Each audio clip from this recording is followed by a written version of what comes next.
Good morning, नमस्कार। स्वागत है आपका हमारे चैनल जीएस स्टडी 94 में। और दोस्तों, मैं यश। तो दोस्तों, जैसा कि आपको पता है कि जो महत्वपूर्ण संपादकीय होते हैं जिन्हें आप एडिटोरियल के नाम से जानते हैं, चाहे वो भी किसी भी न्यूज़पेपर का है, उसके बारे में हम यहाँ पर विचार विमर्श करते हैं। चीज़ों को सही तरीके से यहाँ पर हम बताते हैं। तो दोस्तों, आज का जो एडिटोरियल वो जनसत्ता से लिया गया है। और देखिए, आप लिखा है रुपये की बदलती दुनिया। तो सीधी सीधी बात आप समझ लीजिए, आज का जो पूरा संपादकीय और रुपये के ऊपर होने वाला है कि रुपये की बदलती दुनिया। रुपये की बदलती दुनिया का मतलब ये है कि एक जगह से दूसरी जगह बदलती दुनिया तो ही समझेंगे, पर इसका यहाँ पे रूप बदला गया है, न कि जगह बदली गई है। ठीक है, रुपये को एक जगह से दूसरी जगह, या फिर ये कहें कि इसके रूप को बदल दिया गया है।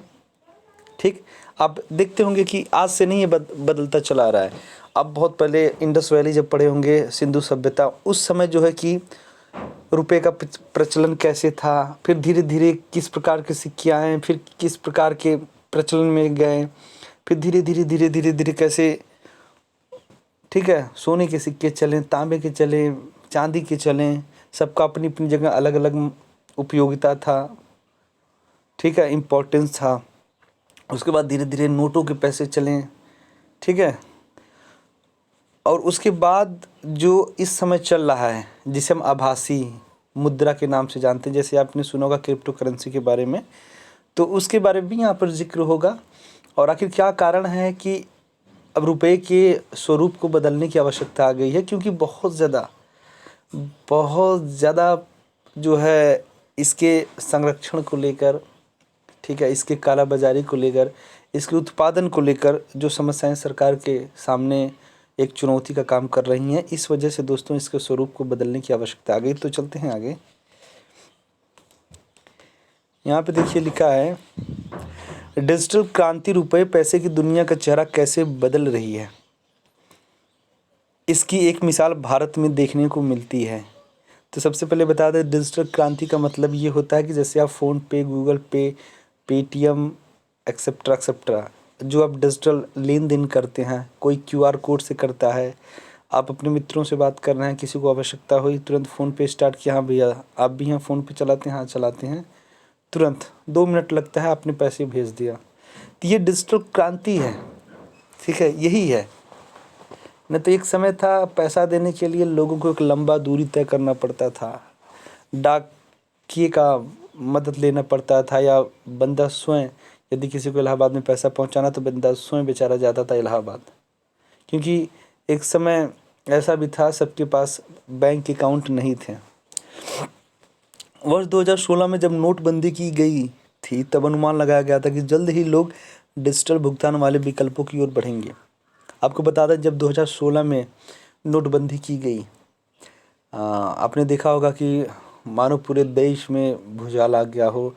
सरकार को जगह जगह पे जिस प्रकार से आलोचना का शिकार होना पड़ा, ठीक है, आरोप प्रत्यारोप जो विपक्ष की पार्टियां करती थीं, विपक्ष के कार्यकर्ता करते थे, तो पर ये लोग नहीं समझ पाए नहीं इस नोटबंदी के पीछे क्या है। देखिए, सरकार का जो उद्देश्य था वो, हालांकि बाद में जो आंकड़े आए कुछ की नहीं, वो उस चीज़ को मतलब हासिल नहीं कर पाई जिस उद्देश्य के साथ उसने 2016 में नोटबंदी किया था। पर दोस्तों, 2016 की नोटबंदी के बाद कई चीज़ें हमें विकल्प के रूप में मिली, जिसमें एक डिजिटल जो है पेमेंट क्रांति आया। ठीक है, मैं मान सकता हूँ कि 2016 से जो प्रचलन बढ़ा है वो बहुत ही अच्छा था। कोई शक नहीं कि बीते 5-6 वर्षों में देश में डेबिट और क्रेडिट कार्ड, नेट बैंकिंग और यूनिफाइड पेमेंट इंटरफेस जैसे माध्यमों से डिजिटल भुगतान में काफ़ी ज़्यादा बढ़ोतरी हुई है। आपको बता दें, एक समय था कि लोग समझ नहीं पाते थे ये चीज़ें होती क्या हैं। आज दोस्तों 5 साल 7 साल का बच्चा भी ये सब सारी चीज़ें जान चुका है, यदि वो ऐसे परिवार से बिलोंग करता है जिन लोगों के पास ये सारी चीज़ों का आपस में लेन देन कर रहे हैं। बच्चे के अंदर भी एक चीज़ आ गया कि हाँ भैया पेटीएम कर दो, मुझे ऑनलाइन शॉपिंग करनी है। और तब से देख रहे हैं कि ऑनलाइन शॉपिंग का क्रेज़ भी बढ़ गया है। नहीं तो ऑनलाइन शॉपिंग मात्र शहरों तक ही सीमित थी, पर अब दोस्तों गांव के दूर दराज तक ये चीज़ें फैल चुकी हैं। और उसका कारण ये है कि इंटरनेट सही समय पे मिल गया, ठीक है, और ये डिजिटल क्रांति आ गई रुपए की। इंटरनेट और मोबाइल बैंकिंग, यूपीआई और क्यूआर कोड जैसे तौर तरीकों ने सब्जी मंडी, रेहड़ी, पटरी वाले दुकानों से लेकर 5 सितारा होटलों तक में भुगतान का परिदृश्य बदल दिया है। तो आप मार्केट में जाते होंगे, आज ये बहुत ही कॉमन हो गया है कि छोटे छोटे जो दुकानदार हैं, जो ठेले वेले पे, ठीक है, और मतलब पटरी के बगल में अपनी दुकान, रेहड़ी वगैरह लगाते हैं, उनके पास भी डिजिटल भुगतान का, पेमेंट का जो है पूरी व्यवस्थाएं हैं। तो ये कहीं ना कहीं एक क्रांति का ही रूप ले रही हैं। चाहे बड़े बड़े होटल में चले जाइए, चाहे छोटे छोटे ढाबों में, हर एक जगह आपको ये सारी चीज़ें मिलेंगी। लगभग पहले की अपेक्षा अब चीज़ें बदल चुकी हैं। लेकिन अब एक नई क्रांति डिजिटल मुद्रा की शक्ल में होने जा रही है। भारत सरकार ने हाल ही में 1 नवंबर 2022 से देश में पहली बार रुपए को डिजिटल कर दिया है। अब देखिए, अब जो भारत सरकार ने दूसरी चीज़ स्टार्ट करने जा रही है, वो डिजिटल करेंसी, ठीक है, पर वो क्या होगा, क्रिप्टो करेंसी जो है ना, एक आभासी मुद्रा है, वैसे ही होगा। सरकार के आदेश पर रिजर्व बैंक ने थोक में डिजिटल रुपए को लेन देन की प्रक्रिया में शामिल करने वाली परीक्षण परियोजना शुरू कर दी है। अभी ये कुछ सीमित जगहों पे, सीमित पैसों के माध्यम से इसे स्टार्ट किया गया। यदि इसका परिणाम अच्छा रहेगा तो इसे व्यापक स्तर पर भी लॉन्च किया जाएगा। इसके संचालन का जिम्मा 9 बैंकों को सौंपा गया है। परियोजना के संतोषजनक नतीजे आने के महीने के भीतर रिजर्व बैंक खुदरा स्तर पर भी डिजिटल रुपए की परियोजना शुरू कर देगा। तो आपको बता दें, ऐसा नहीं है कि डिजिटल क्रांति में डिजिटल रुपया का जो प्रचलन बढ़ा है तो इसमें खामियां नहीं बढ़ी हैं। दोस्तों, खामियां तो इतनी बढ़ी हैं कि आप सोच नहीं सकते हैं। आए दिन ज़्यादातर जानते हैं निशाना किसको बनाया जाता है, जो गांव के लोग हैं, जो बहुत ज़्यादा पढ़े लिखे तो नहीं है, किसी की बात में बहुत जल्दी आ जाते हैं। उन्हें लगता है कि नहीं, ऐसा कोई चलन है कि यदि आप ये सारी चीज़ें यूज़ करते हैं तो कुछ संगठनों के माध्यम से फ़ोन कॉल आते हैं, पैसे दिए जाते हैं, ठीक है, पर उन्हें किस प्रकार से लूट लिया जाता है कि हम पेटीएम से बोल रहे हैं, हम फ़ोनपे, गूगल पे से बोल रहे हैं, आप लकी ड्रा जीत गए हैं, आप अपना ओटीपी बताएं, पिन कोड। तो कहने का मतलब, अब सरकार की सबसे बड़ी जिम्मेदारी यहाँ पे ये बनती है कि प्रत्येक भारतीय यूज़र को ये जानकारी मुहैया कराएं। एक संगठन जो भी आप बनाएं, उसके माध्यम से प्रत्येक लोगों को जागरूक करने की आवश्यकता है कि कोई इस प्रकार की ठग ना सके, और ऐसे लोगों के ऊपर तत्काल कार्रवाई हो और इनको चिन्हित करके इनके ऊपर तमाम तरह की एफआईआर करवाइए जो लोग ऐसे कार्यों में संलिप्त हैं। क्योंकि इन लोगों की वजह से ही कुछ ऐसे भी लोग हैं जो कह सकते हैं ना, डिजिटल क्रांति में भरोसा नहीं करते हैं। उन्हें डर होता है कि फलाने का पैसा गायब होगा, तब सुकत नहीं भी, हम ये सब करवे नहीं करेंगे। तो इस डर को दूर करने के लिए सरकार को एक सख्त से सख्त कानून बनाने की आवश्यकता है। बात जब मुद्रा के डिजिटल स्वरूप की होती है तो निश्चित रूप से बिटकॉइन जैसी आभासी मुद्रा का उल्लेख प्रासंगिक होता है। आपने बीच में सुना होगा 2-4 साल पहले बिटकॉइन इतना हाईएस्ट रेट में चला गया था, और कई सारे जो देश हैं ये पूरी तरह से अप्रूवल दे दिए कि हाँ भाई आप कर सकते हैं। पर बिटकॉइन में थोड़ी सी ये दिक्कत है ना, इसके संचालन में कोई बहुत बड़ी सरकारी या बहुत प्रतिष्ठित कोई संस्था नहीं है ये चलाती है, इसलिए इसके प्रति जो एक रिलायंस होता है, एक बिलीफ होता है, एक भरोसा होता है, लोगों को कम है। पर कुछ देशों ने, ज़्यादा नहीं, गिनती के कुछ मात्र देश हैं जिन्होंने अपने यहाँ भी इस मुद्रा को अपनाया है। वर्ष 2009 से निजी तौर पर सृजित और संचालित की गई इस डिजिटल या कंप्यूटर से बनाई गई मुद्रा की ख्याति का नतीजा यह निकला कि आज दुनिया में 10,000 से ज़्यादा आभासी मुद्राएं चलन में हैं। लेकिन इनकी सबसे अहम समस्या यह है कि इनका संचालन कोई सरकारी केंद्रीय बैंक नहीं कर रहा। इसी तरह इन मुद्राओं के बदले किसी संपत्ति का समर्थन नहीं मिलता, जैसे कि आम रुपये के बदले भारतीय रिजर्व बैंक धारक को रुपये की कीमत अदा करने का वचन देता है।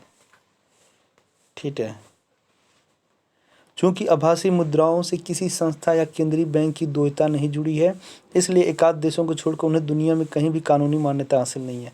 ऐसा इसलिए कि मान लीजिए यदि बिटकॉइन में आपने बहुत ज़्यादा पैसा लगाया है, चूँकि आभासी मुद्रा और इस पे जवाबदेही बहुत कम है। यदि आपका पैसा डूब जाता है तो आप क्या करेंगे, कैसे करेंगे, इसमें जो है सुरक्षा की जो भावना है वो बहुत ही कम है। उल्लेखनीय कि पिछले साल सितंबर में अफ्रीकी देश अल सल्वाडोर ने बिटकॉइन को कानूनी मुद्रा का दर्जा जरूर दिया था, लेकिन ऐसे उदाहरण गिनती के ही हैं। इन्हीं कारणों से प्राय सभी आभासी मुद्राएं भरोसेमंद नहीं हैं। देखिए, किसी चीज़ का यदि प्रचलन आपको बढ़ाना है तो उससे संबंधित कानून भी लाना पड़ेगा कि यदि जैसे जवाबदेही तो रहेगी ना। यदि आप मुझसे पैसे मांग रहे हैं, मैं आपको पैसा दिया, ठीक है, अब मैंने बोला कि इंस्टॉलमेंट इतना है, ये है, फलाना है, आपको इतना महीने में देना है, पर आप कुछ दे ही नहीं रहे हैं, या आपने मुझे ही दिया पैसा जमा करने के लिए और मैं भाग गया, तो भाई उसका होना चाहिए ना, जवाबदेही होना चाहिए। यदि आपका पैसा कल को डूब गया तो ये मैं पूरी गारंटी लेता हूँ, आपका पैसा लौटाया जाएगा। और बाकायदे कोई संस्था अपनी रखिए कहीं, नहीं तो कहाँ खोजेगा आपको कोई। डिजिटल रुपया को लेकर भारत सरकार की ओर से आधिकारिक बयान इस वर्ष केंद्रीय बजट 2022-23 में पेश करते हुए वित्त मंत्री निर्मला सीतारमण ने दिया था। उन्होंने बजट प्रस्तुत करते हुए कहा था कि भारतीय रिजर्व बैंक भी जल्दी ही डिजिटल रुपया पेश करेगा या भारत की अपनी केंद्रीय बैंक डिजिटल मुद्रा होगी। प्रस्तावित योजना के मुताबिक CBDC एक प्रकार का डिजिटल भुगतान तरीका है जिसे भारतीय रुपये के रूप में अंकित किया गया है। इस डिजिटल रुपये के धारक को भारत के केंद्रीय बैंक की तरफ से प्रत्यक्ष देयता का आश्वासन मिलेगा। इसमें भी सबसे उल्लेखनीय यह है कि मुद्रा के इस डिजिटल स्वरूप की कीमत भारतीय रिजर्व बैंक में रखे भौतिक नकद रुपया उसके भंडार के बराबर ही होगी। ये डिजिटल रुपये के धारकों के लिए सबसे अहम आश्वासन है। इसका अर्थ यह है कि डिजिटल रुपये को भौतिक रुपये के समान संप्रभु गारंटी हासिल होगी। ऐसे में इसके मूल्य में समय पर वही परिवर्तन अंतर आएगा जो भौतिक नकद रुपये की कीमत में आता है। तो देखिए, जो भारत सरकार संचालित करने जा रही है और कर रही है उसमें पूरा भरोसा है, ठीक है, उसमें जवाबदेही है। जो भौतिक मुद्रा की जो कीमत होगी वही आभासी मुद्रा की कीमत होगी। यदि किसी प्रकार की लेन देन में तकनीकी खराबी आती है या किसी प्रकार की कोई कमी आती है तो भारत सरकार पूरा पैसा आपको भौतिक रूप में भी दे सकती है। तो इस तरह का जब तक आप अकाउंटेबल रहेंगे तभी आप आगे जाएंगे, तभी कोई योजना परियोजना धरातल से शीर्ष में जाएगी। वैसे तो ई-रुपया रिजर्व बैंक द्वारा जारी मुद्रा नोटों का डिजिटल रूप ही है, यानी यह बैंक नोटों से अलग नहीं है। फ़र्क यदि कोई है तो यह डिजिटल मुद्रा होने के कारण इसके ज़रिए कोई भी लेन देन बहुत त्वरित, सस्ता और आसान होगा। साथ ही भौतिक नोटों के मुकाबले इसके मुद्रण, छपाई, ढलाई, वितरण, भंडारण की लागत बहुत कम होगी। आपको पता है जब एक रुपये का निर्माण होता है, जो भौतिक रुपया होता है, तो उसकी छपाई करनी है, ढुलाई ढलाई करनी है, उसके भंडारण में कितना पैसे का वेस्ट जाता है, सोच सकते हैं आप। कितने पेड़ों को काटा जाता है, उनको उस योग्य बनाया जाता है, उनको पेपर बनाया जाता है, तब जाकर उस पर वो सारी चीज़ें संचालित होती हैं, अंकित होती हैं। तो ये बहुत बड़ी चीज़ है। उसके बाद भी देखते हैं कि कभी कभार कोई जो है कि उसी पैसे के चलन में नकला पैसा, जो फेक करेंसी होती है, वो लगा के अपना घूम रहा है।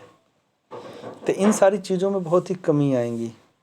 कुछ लोग मनी लॉन्ड्रिंग करने लगते हैं। अभी सरकार को यदि विस्तृत लेखा जोखा निकालना पड़े कि मेरा इस क्षेत्र में कितना पैसा कहाँ है, तो समझ नहीं पाएगी, नहीं जान पाए। कुछ लोगों ने इस प्रकार से भंडारण कर रखा है पैसों का कि आप सोच नहीं सकते। हाँ, आपने सुना होगा कानपुर में जो सत्येंद्र जैन नाम का एक व्यापारी था, मतलब इतना पैसा कि क्या मतलब है। कहीं ना कहीं आप भारत सरकार से इतने बड़े स्तर पर आप चोरी कर रहे हैं और गरीब तबका जो है बेचारा टैक्स चुरा रहा है, और अमीर लोग जो योग्य हैं, जिनके पास इतना पैसा, वो पूरा पैसा जो है कि घर के अंदर कहीं दीवार में चुनवा रखे हैं, तो कहीं ज़मीन के अंदर खुदवा के रखवा रखे हैं। तो ये क्या है? तो ये जो सारी समस्याएं हैं ना, ये समस्याएं इसमें नहीं आने वाली हैं। जो डिजिटल करेंसी स्टार्ट हो रही है उसमें नहीं होगी। जितना आपके पास है और उसी के अनुसार आपको टैक्स देना पड़ेगा, कोई झूठ नहीं, ठीक है। एक ही चेहरा रहेगा आपका। पर ई रुपये के ज़्यादा लाभ सुविधा, पारदर्शिता और सुरक्षा के संबंध में है। जैसे एक सहूलियत यह होगी कि डिजिटल मुद्रा में लेन देन से कॉर्पोरेट दुनिया मुद्रा संबंधित लेन देन के निपटान, उनकी जानकारी और उन पर नियंत्रण आसान हो जाएगा। भारत सरकार को यह पता लगाने में सहूलियत हो जाएगी कि देश के वित्तीय पारिस्थितिकी तंत्र में धन का प्रवाह कहाँ से कहाँ तक हुआ। इसे एक उदाहरण से समझा जा सकता है कि आज बाजार में लगभग 30 लाख करोड़ रुपए की बड़ी राशि मौजूद है, लेकिन रिजर्व बैंक से लेकर सरकार और नीति निर्धारकों तक को इसकी जानकारी नहीं है कि यह राशि लोगों के पास कब से मौजूद है और क्यों रखी हुई है। दावा है कि इससे आयकर विभाग को छिपाए जाने वाले लेन देन का पता चल सकेगा और कर संग्रह में बढ़ोतरी होगी। बड़ी कंपनियों और कॉर्पोरेट जगत की निगाह में ई रुपये लेन देन और आर्थिक निपटारे की तत्काल व्यवस्था बनाने में मदद साबित हो सकता है। कोरोना महामारी के दौर में लोगों ने एहतियात के तौर पर नकदी रखना ज़्यादा बेहतर समझा, जिससे चलन में बैंक नोटों की संख्या में काफ़ी बढ़ोतरी हुई। लेकिन आधिकारिक आंकड़े बताते हैं कि कोरोना काल में debit, credit card, net banking और यूनिफाइड पेमेंट इंटरफेस जैसे माध्यमों से डिजिटल भुगतान में भी उल्लेखनीय वृद्धि हुई। आंकड़ों के मुताबिक वर्ष 2017 में देश में credit, debit card, cheque draft और मोबाइल वॉलेट आदि सभी तरीके मिलाकर सिर्फ 22% भुगतान बिना नकदी वाले हो रहे थे। लेकिन बाद के 5 वर्षों में यह तस्वीर पूरी तरह बदल गई है। डिजिटल भुगतान प्रणाली पर नज़र रखने वाले संगठन ACR वर्ल्ड वाइड की मार्च 2021 में जारी एक रिपोर्ट के अनुसार भारत में सालाना 2550 करोड़ लेन देन डिजिटल तरीकों से किए गए थे। देखिए तो कितनी बड़ी जो उपलब्धि 2016 के बाद मिली है हम भारतीयों को। और जिन पैसों का लेन देन डिजिटल माध्यम से हो रहा है उसके बारे में सरकार के पास, केंद्रीय बैंकों के पास पूरी जानकारी है। आपको भी, हमें भी रहती है। कोई भूल, जैसे यदि मैंने किसी व्यक्ति को पैसा दिया, ठीक है, यदि कैश टू कैश दिया तो कल को झूठ भी बोल सकता है इसने मुझे नहीं दिया। पर यदि आप जब पेमेंट ऑनलाइन कर रहे हैं तो वो छुपा नहीं सकता, क्योंकि जो दिए हैं आप उसमें सेम लिखा है। ठीक, तो ये फीडबैक इसका बहुत कमाल का है। पूरी हिस्ट्री आपकी जीवन भर उसमें रहेगी। इस मामले में भारत दुनिया के शीर्ष पर और हमारे बाद चीन 1570 और दक्षिण कोरिया 600 करोड़ का नंबर आता है। अमेरिका तो भारत से इस मामले में काफ़ी पीछे, यानी 9वें स्थान पर, जहां वित्त वर्ष 2021 में ऐसे सिर्फ 120 करोड़ लेन देन हुए थे। डिजिटल मुद्रा की कई उपयोगिताएं हैं, पर खुद भारतीय रिजर्व बैंक ने ई रुपये को अपनाने के पीछे जो तर्क गिनाए हैं वे कई मामले में लाभप्रद ठहराते हैं। रिजर्व बैंक ने ई रुपये को अपनाने की अहम ज़रूरत भौतिक मुद्रा यानी कागज़ के नोट व सिक्कों की छपाई ढलाई पर प्रतिबंध बनाने वाले भारी भरकम खर्च कम करने के संदर्भ में बताई है। दरअसल में नोटों की छपाई और उन्हें देश के कोने कोने में पहुंचाने यानी वितरित करने की लागत काफ़ी ज़्यादा बैठती है और यह दिनों दिन बढ़ती जा रही है। इसमें भी नकली नोटों के शामिल होने का भारी जोखिम बना हुआ। डिजिटल मुद्रा इन समस्याओं का अंत मानी जा सकती है। डिजिटल मुद्रा को ऐसे विकसित करने की योजना है ताकि उसका ऑफलाइन इस्तेमाल भी हो सके, यानी देश के जिन इलाकों में इंटरनेट, मोबाइल नेटवर्क और बिजली नहीं, वहाँ भी यह मुद्रा काम कर सके। वर्ल्ड इकोनॉमिक फोरम के मुताबिक दुनिया के में करीब 100 देशों में सरकारी नियंत्रण वाली डिजिटल मुद्रा लाने के लिए प्रयास किए जा रहे हैं। चीन ने अगले साल 2023 में ऐसा करने की घोषणा कर रखी। यूरोपीय महासंघ अपने नियंत्रण वाले 27 देशों में डिजिटल मुद्रा लाने की योजना पर काम कर रहा है। उल्लेखनीय तो यह है कि नाइजीरिया और जमैका जैसे 10 देश इस मामले में आगे निकल चुके हैं और उन्होंने अपने यहाँ डिजिटल मुद्रा लोगों को मुहैया करा दी है। तो इस वीडियो का जो सार पूरी तरह से यही है कि भारत सरकार जो है अब ई रुपया डिजिटल क्रांति लाने वाली है, जिसके माध्यम से लेन देन होगा और जिसमें आप कह सकते हैं कि कर चोरी जैसी जो चीज़ें हैं वो नहीं हो पाएंगी। पैसे के लेन देन में बहुत ज़्यादा पारदर्शिता रहेगी। बस आज के लिए इतना ही। नमस्कार।